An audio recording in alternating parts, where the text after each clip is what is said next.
하나님의 말씀 마태복음 10장 5절서부터 15절까지의 말씀입니다. 마태복음 10장 5절서부터 15절까지의 말씀, 저와 여러분이 한 절씩 교독하여 읽겠습니다. 예수께서 이 12를 보내시고 명하여 이르시되 이방인의 길로도 가지 말고 사마리아인의 고을로도 들어가지 말고 가면서 전파하여 말하되 천국이 가까이 왔다 하고 병든 자를 고치며 손자를 살리며 나라한 자를 깨끗하게 하며 이주를 쫓아내되 너희가 거저 받았으니 거저 주라. 너희 전대에 금이나 은이나 동을 가지지 말고 이를 위하여 금이나 두고로시나 신이나 전환을 가지지 말라. 이는 이 자리에 먹을 것 받는 것이 마땅하니라. 어떤 성이나 마을에 들어가든지 그 중에 합당한 자를 찾아내어 너희가 떠나기까지 거기서 머물라. 이 집이 이에 합당하면 너희 빈 평안이 거기 임할 것이요 만일 합당하지 아니하면 그 평안이 너희에게 돌아올 것이니라.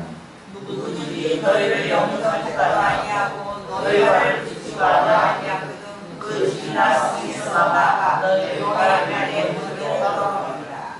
함께 있습니다. 내가 진실로 너희에게 이르노니 심판날에 소돔과 고모라 땅이 그 성도가 단들이 쓰리라.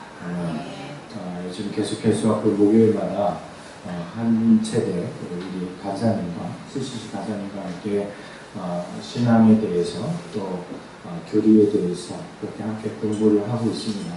그리고 점심시간을 한 12시서부터 2시까지 통해서 한 체대로 캠퍼스 전도를 합니다. 지난주에도 낮 12시에 그냥 해가 얼마나 내리쳤는지 몰라요. 얼굴이 지금 시커멓게 탔죠? 그날 하루 종일 가서 복음을 전한다고 이렇게 갔는데 요즘에 코로나 바이러스 때문에 학교들이 다 대부분 온라인 강의를 하고 있고 야외에서 체육을 활동을 한다거나 그런 것들이 많이 줄었더라고요. 실내 체육관에서 이렇게 하는 것을 제가 계속 보면서 이렇게 쉽게 다가가지를 못하겠더라고요. 한체대생들이 워낙 근육들이 이렇게 있고 그래서 이렇게 복음을 전하면서 캠퍼스에 이렇게 조용히 둘이 간사님하고 함께 이렇게 앉아 있었는데 이렇게 그늘에 이렇게 앉아있는데 바람이 슥 불어오면서 제 마음에 무언가 말할 수 없는 평안이 이렇게 쫙 들어오더라고요.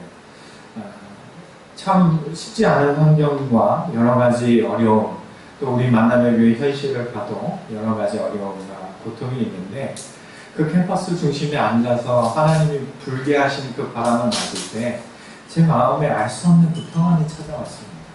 기쁨. 주께서 위로하시는 듯한 그 성령의 바람처럼 느껴졌습니다. 하나님께서 우리 교회 가운데 전도의 놀라운 일로 크게 역사하실 줄 믿습니다. 그 발걸음 우리가 천천히 더디 간다 하지만 하나님께서 분명 귀한 열매를 맺게 하실 줄 믿습니다. 그 마음을 품게 하시고 그 마음으로 또 위로케 하여 주시니 얼마나 감사한지 모르겠습니다.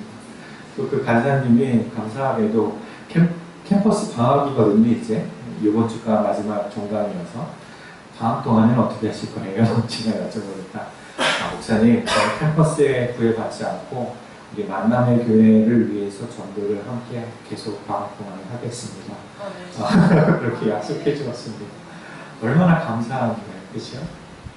제가 그냥 그 친구들을 위해서 해주는 거는 밥 사주는 거 외에는 다른 게 없어요.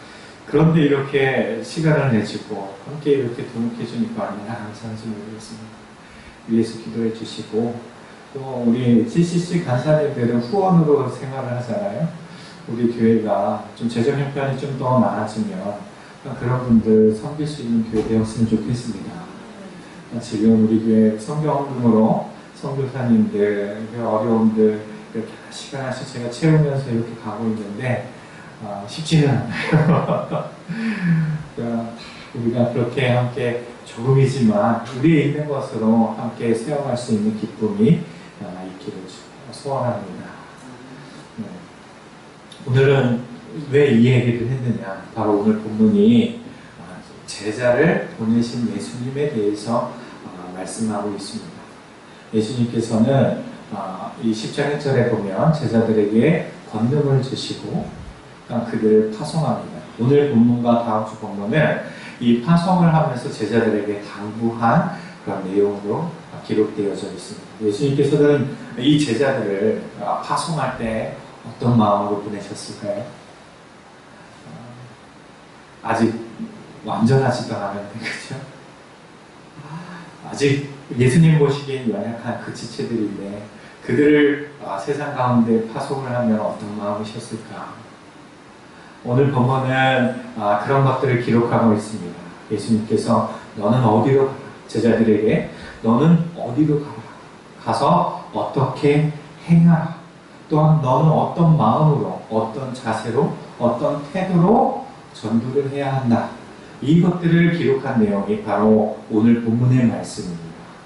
이 세 가지 것을 가지고 우리 함께 예수님의 마음, 전도는 어떻게 해야 하는가에 대한 실질적인 말씀을 함께 살펴보도록 하겠습니다. 첫 번째는 어디로 가야 하는가, 제자들은 어디로 가야 하는가에 대한 말씀입니다. 이에 대한 답은 이스라엘의 집에 잃어버린 양에게로 가야 한다 라고 예수님께서 말씀하셨죠. 우리 마태복음 10장 5절서부터 6절까지의 말씀 함께 읽을까요? 시작. 예수께서 이 12를 내보내시며 명하여 이르시되 사마리아인의 고을에도 들어가지 말고 오히려 이스라엘의 집에 잃어버린 양을. 자, 이게 많은 고민과 신학자들 사이에서도 많은 논쟁이 있는 부분입니다. 왜 이방인의 고을로 가지 말라고 할까? 사마리아인의 마을로도 가지 말라고 하실까? 그리고 오히려 잃어버린 이스라엘의 잃어버린 양들에게 가라고 하는 것일까?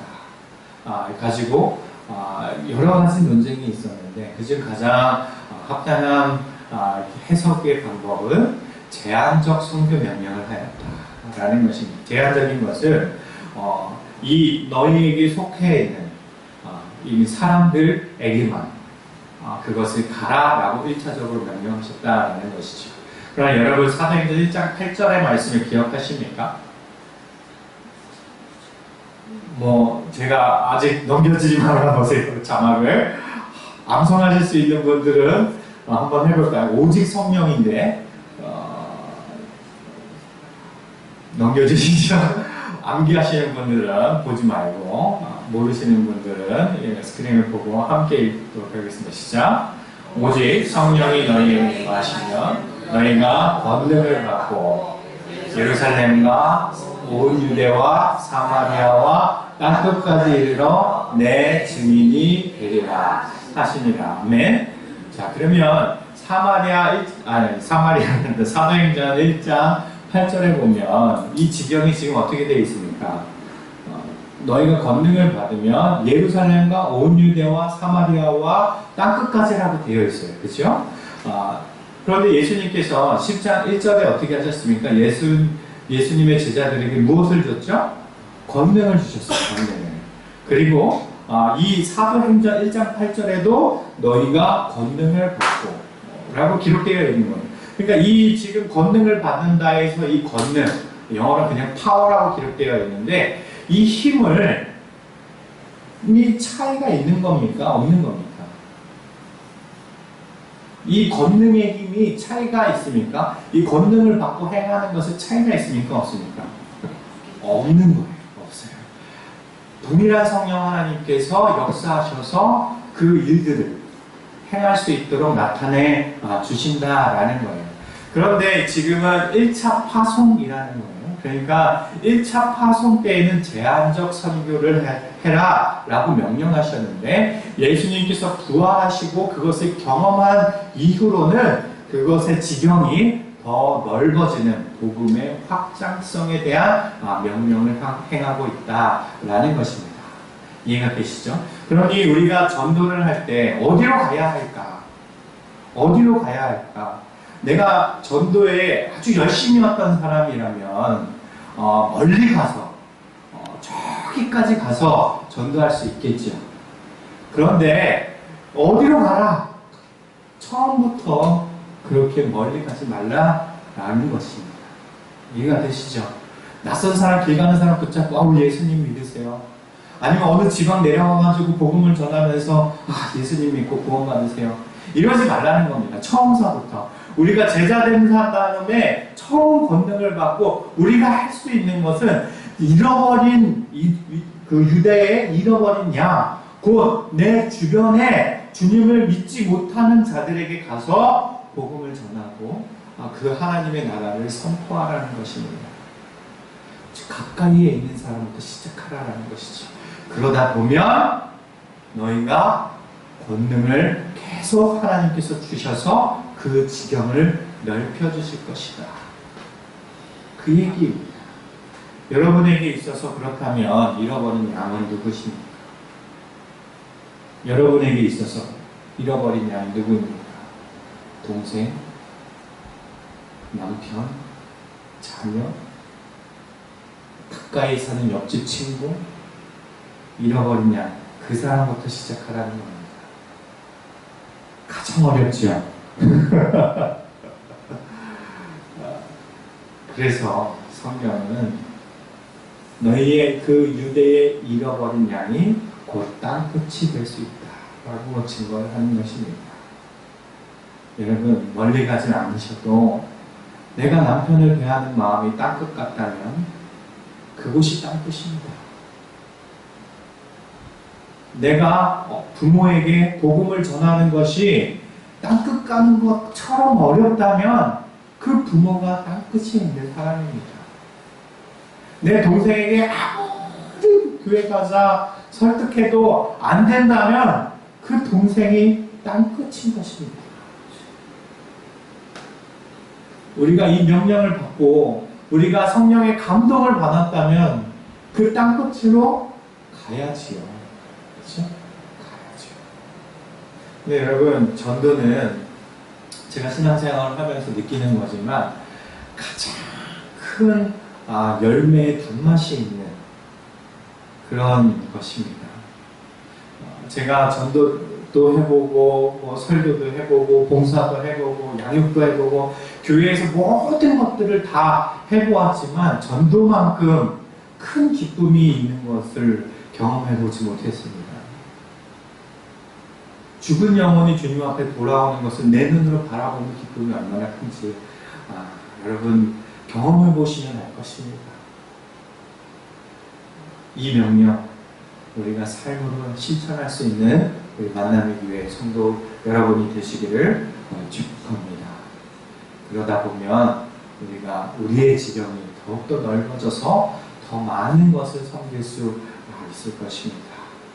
그럼 두 번째, 이제 우리가 갔다면 무엇을 전해야 하는가?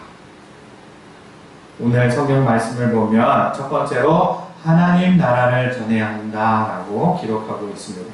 7절입니다. 함께 읽겠습니다. 시작.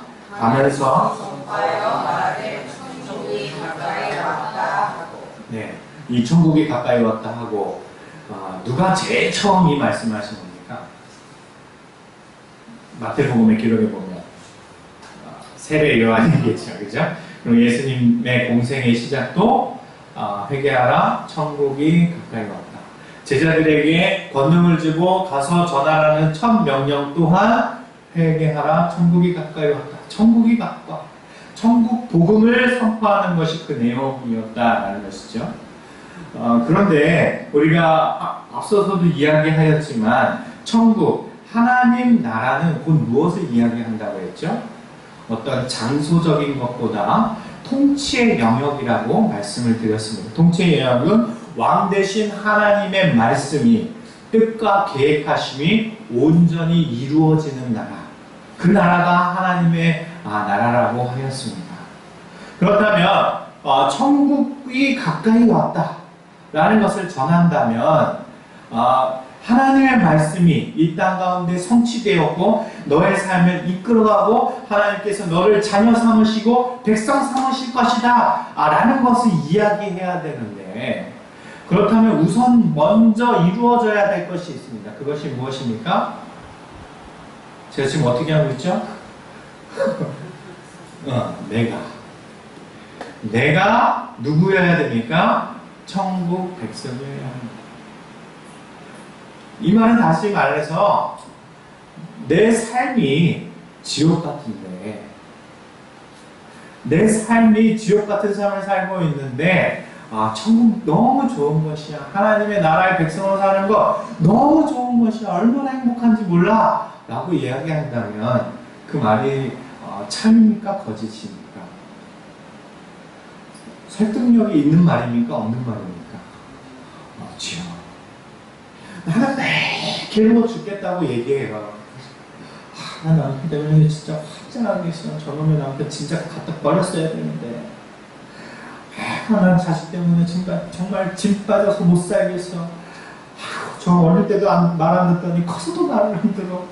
언제 좀 철이 들까? 매일 내 삶 속에, 말 속에, 대화 속에 이런 것을 담고 있는다면, 그런데 천국 너무 좋은 것이야. 우리 같이 교회 가자. 이게 설득력 있는 말이겠냐는 것이죠. 그죠? 내 삶이 먼저 천국 백성다운 삶이어야 합니다. 그래야 힘이 있는 것이죠. 우리가 땅끝에 가서 잃어버린 양들에게 가서 천국이 왔다, 교회 가자 라는 그런 구체적인 언어의 말보다 내가 천국 백성의 삶을 사는 것을 삶으로 증거하는 것이 먼저 선전되어야 된다. 먼저 고백되어지고 나타내어지고 증거되어야 한다. 이것이 먼저 이루어져야 한다는 것입니다. 그리고 두 번째 예수님께서 무엇을 전해야 하는가 말씀하셨냐면 필요한 것을 주어야 한다라고 말씀해 주셨습니다. 필요한 것을 주어야 한다. 8절 말씀을 함께 읽어보실까요? 시작! 병든 자를 고치며 죽은 자를 살리며 나병한 자를 깨끗하게 하며 귀신을 쫓아내되 너희가 거저받았으니 거저주라. 자, 그 10장 1절에 보면 예수님께서 제자들에게 권능을 주셨죠. 그 권능을 주신 목적이 여기 나왔는데 병든 자를 고치고 죽은 자를 살리며 나병한 자를 깨끗하게 하며 귀신을 쫓아내되 라고 되어 있습니다. 자, 그러면 권능을 받았습니다. 제자들이. 누구를 위한 것입니까? 이 권능은 나를 위한 권능입니까? 아니면 다른 사람을 위한 권능입니까? 나의 삶에 유익을 얻기 위한 권능입니까? 다른 사람을 섬기기 위한 것이 권능입니까? 다른 사람을 섬기기 위한 거예요. 왜냐하면 병든 사람 고치는 거잖아요. 그렇죠? 그리고 죽은 자를 살리는 것이고, 그런 행위는 모두 나를 위한 것이 있는 것이 아니라 다른 사람을 위한 것입니다. 우리가 성령 충만, 하나님 더 능력 주시옵소서, 살아갈 수 있는 힘을 주시옵소서 그렇게 간구하잖아요. 그 목적이 나의 유익에 있는 것이 아니라는 것이죠. 다른 사람을 섬기고 세워 나아가는데, 살리는데 그 목적이 있었다라는 것입니다.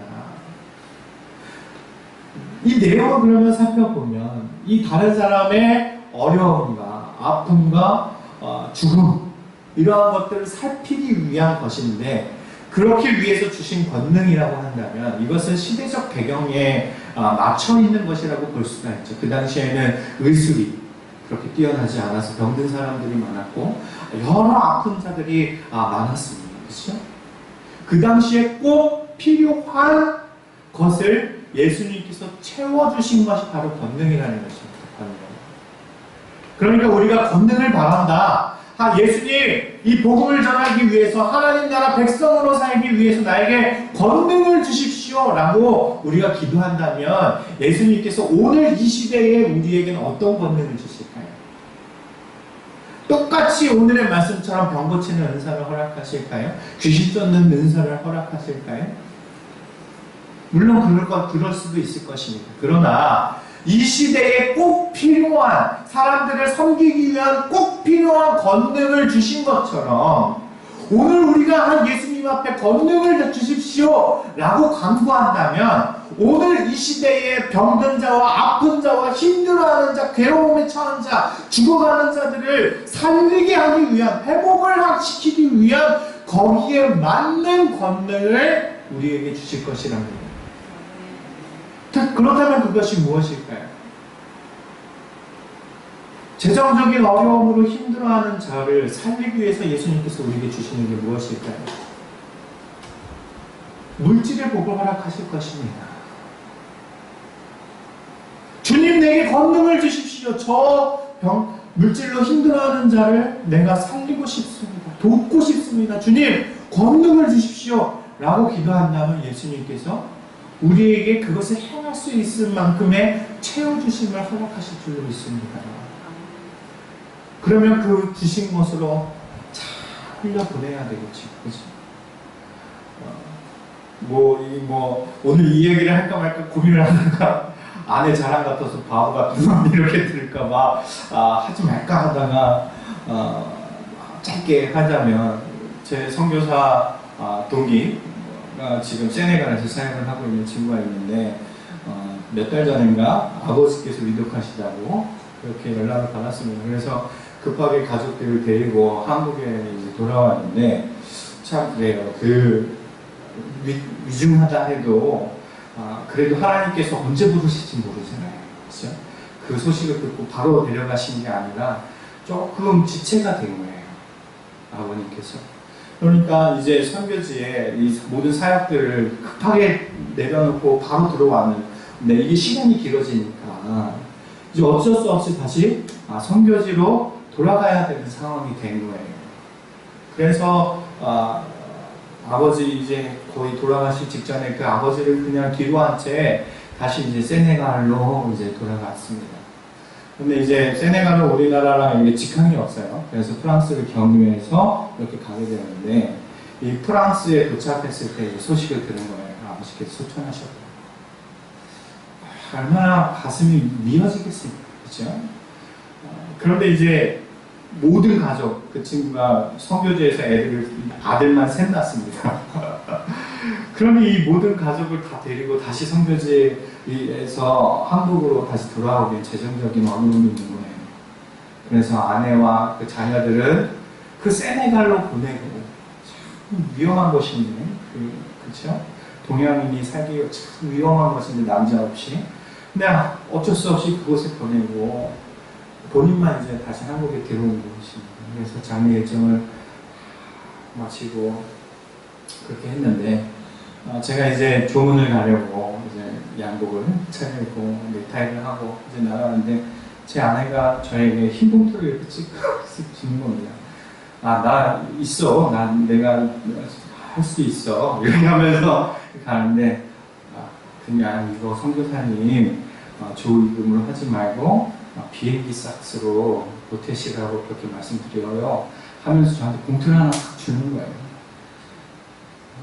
저는 그 봉투가 얼마가 그 안에 들었는지 모릅니다. 열어보지 않았기 때문에 물어보지도 않았겠죠. 얼마나 어떠냐 라고. 근데 적절하게 필요한 때에 위로가 되었을 줄은 믿습니다. 그 모든 장례 일정을 끝나고 저희 교회에 이제 초청을 해가지고 같이 이제 식사 대접을 하면서 같이 위로를 하는 시간을 좀 가졌습니다. 마음의 짐이 그 세네갈로 떠나기 전에는 굉장히 힘듦의 표정이었는데 그래도 함께 장례 일정을 마치고 함께 식사 교제할 때는 많은 평안을 찾은 그런 얼굴이 되었습니다. 우리가 많은 것으로 섬기는 것이 아니죠. 그렇죠? 우리가 많다 해서 그것을 채우는 것이 아니죠. 우리가 할 수 있는 수준에서 위로를 전하는 것입니다. 이따 말씀에도 우리 함께 보겠지만 우리가 어떠한 그 경제적 물질을 완전히 벗어날 수 있도록 돕는 그런 사역을 감당하자는 것이 아닙니다. 무엇을 전하느냐? 평안을 전하는 것입니다. 그 빈집에 그 세상 살아가기 어렵고서 힘들어서 공허하고 아픔이 있고 괴로움이 있는 그 빈집에 들어가서 샬롬, 평안을 선언하는 것이, 선포하는 것이 바로 전도라는 것입니다.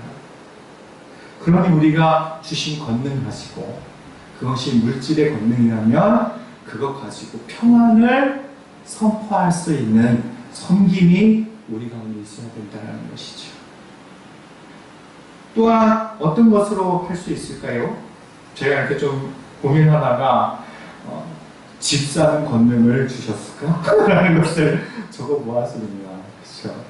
왜 이걸 적었냐면 요즘에 코로나 바이러스로 선교사님들이 선교와 사역을 하기가 굉장히 힘듭니다. 저희 동기 목사, 선교 이제 파송분들 나간 분들 중에 태국이나 미얀마로 선교 나가신 분들도 코로나19 때문에 한국에 급히 이렇게 돌아오셨는데 이제 나가지를 못하고 계신 거예요. 지금 계속 비자도 이렇게 계속 연장이 되지 않고 여러 가지 문제로 이제 선교지에 못 나가고 있습니다. 근데 선교사님들이 한국에 돌아오면은 거처할 때가 있을까요? 없습니다. 그리고 그러면 부모님 댁에서 잠시 머물면 되지. 그런데 이제 부모님 집도 아내와 자녀들까지 다 이렇게 있으면 쉽지 않죠. 그렇죠? 그런데 선교사님들이 한국에 많이 지금 들어오고 계세요. 제 친구들뿐만이 아니라 많은 선교사님들이 해외에서 지금 계속 우리가 생각하는 것보다 외국은 굉장히 더 위험하다고 하는 지금 상황이. 그래서 이렇게 들어오고 계신데 오면 갈 데가 없는 거예요.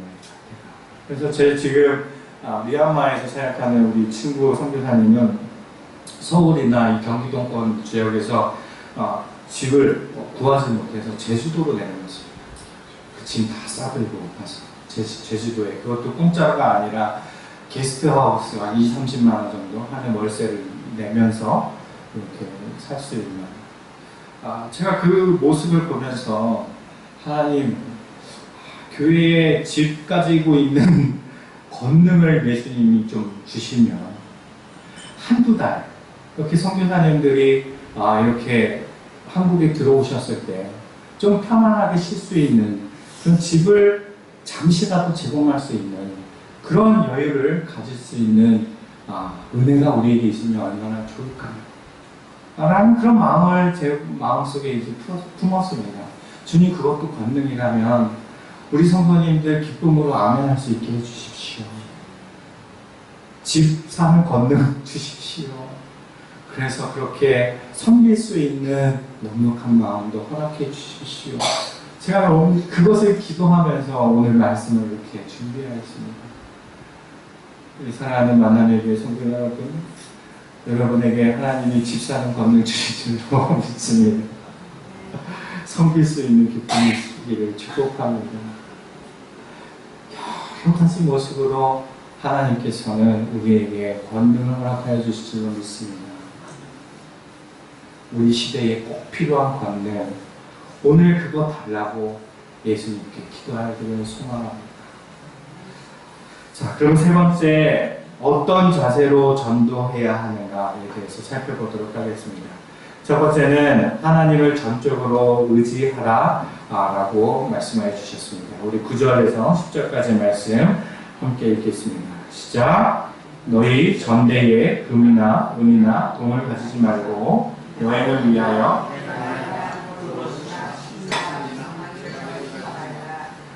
이는 일꾼이 자기 먹을 것을 받는 것이 마땅하다. 참 이게 어려운 말이에요. 실천하기 위해서.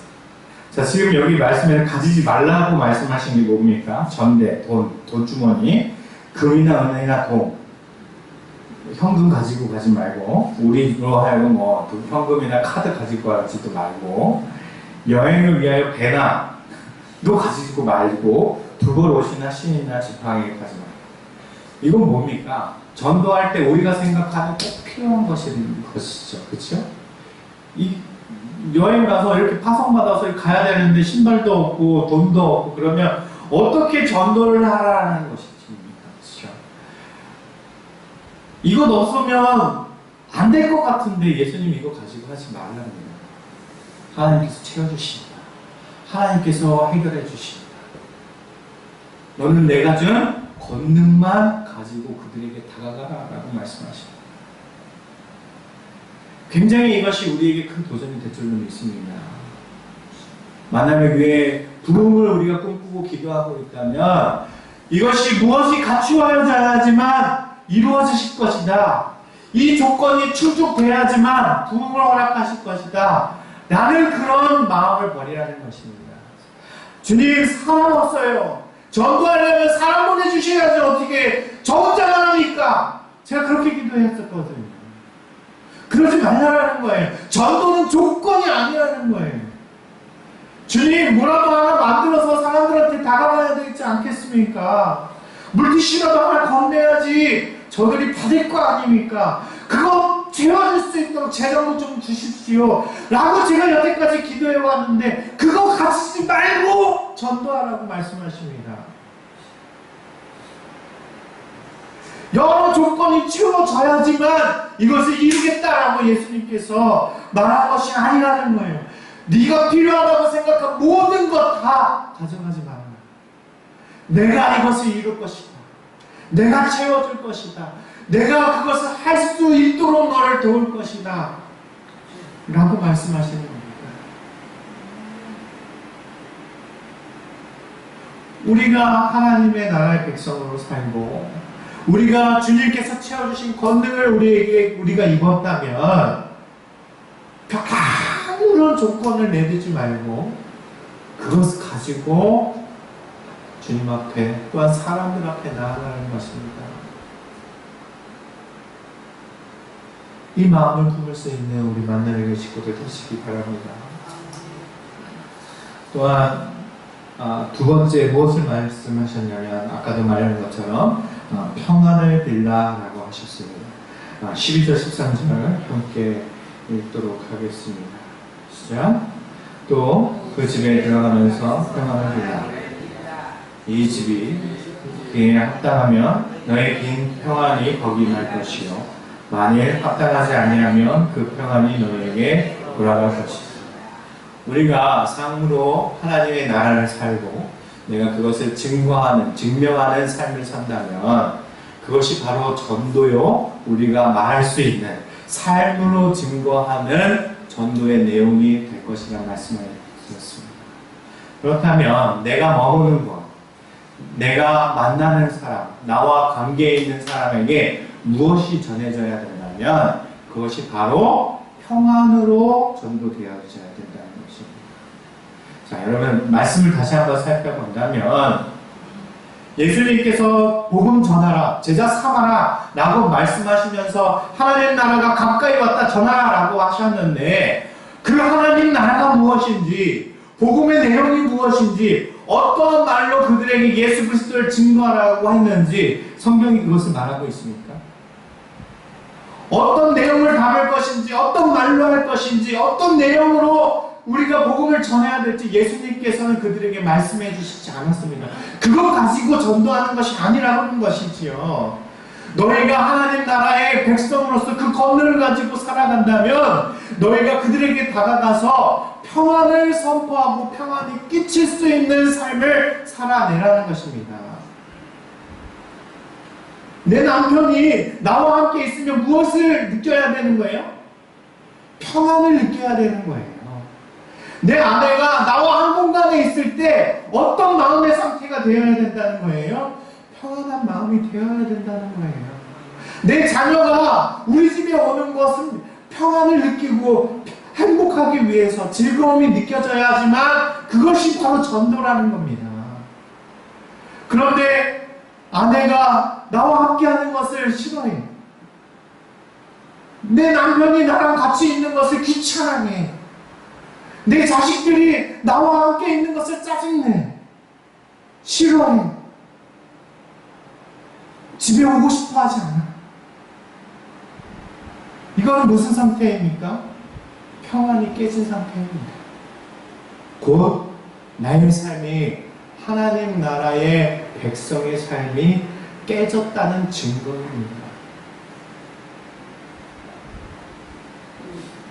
그러니 우리가 이 복음을 전하는 자로서 가장 먼저 회복되어야 될 것이 무엇일까요?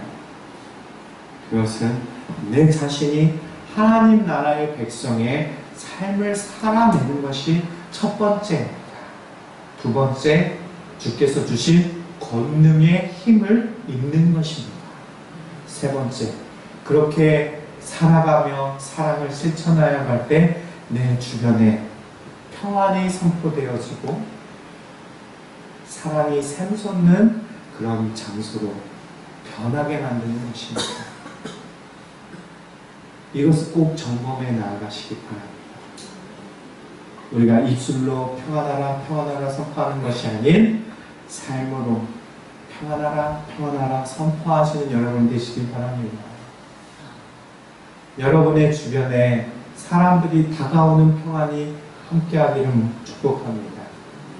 여러분의 집에 귀찮을 정도로 사람들이 찾아오는 평안의 집이 되시기를 바랍니다. 내 전화기가 아우 짜증나 할 정도로 울리는 그런 전화기가 되어지기를 축복합니다. 여러분의 입술과 삶으로 그렇게 평안이 흘러넘치시기를 축복합니다. 이것이 온전히 이루어질 때 우리가 제자로서 하나님 나라를 증거하며 제자를 삼는 삶을 이어가실 수 있을 것입니다. 우리 사랑하는 만남의 가족 여러분, 우리가 주님의 제자 되어서 이 제자도의 삶을 살아가시기를 축복합니다. 그로 말미암아 우리 교회가 여러분이 기도하고 있는 잃어버린 양들, 혹은 사마리아, 혹은 땅끝에 있는 사람들이 찾아오는 그런 멋진 교회 되어지기를 축복합니다. 그렇게 주님 날 사용하여 주십시오. 기도하는 여러분이 되시길 소망합니다. 기도하겠습니다.